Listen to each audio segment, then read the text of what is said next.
ni sebenarnya bukan benda baru tau, dah lama. Tapi orang baru tahulah kiranya. Macam masa saya tulis saya punya PhD pun kita dah sebut dah tentang saiz LDL, kita dah sebut dah tentang penyakit jantung ini adalah sejenis penyakit radang, inflammatory disease.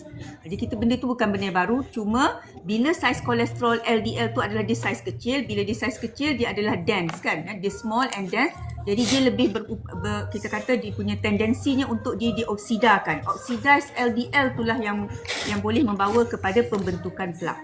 Kalau katakanlah LDL dia tinggi tetapi LDL dia itu adalah LDL yang bersaiz besar, maka risiko untuk pembentukan plak itu adalah sangat rendah. Cuma kita tak ada satu pun test, di mana-mana negara pun tak ada test yang akan nak differentiate you punya LDL tu adakah dia bersaiz besar ke ataupun bersaiz kecil.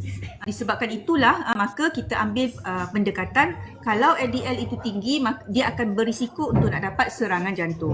Jadi itulah menyebabkan kita kata kolesterol itu kenapa kita nak dia tak terlalu tinggi. Kita tak nak juga dia terlalu rendah sebab kolesterol pun dia perlukan sebagai hormon kan untuk kita punya body metabolism, kita punya cell structure. Cuma jangan dia terlalu tinggi. Dia lebih kurang macam itulah sebab kajian memang saya rasa setiap kali lah orang akan tanya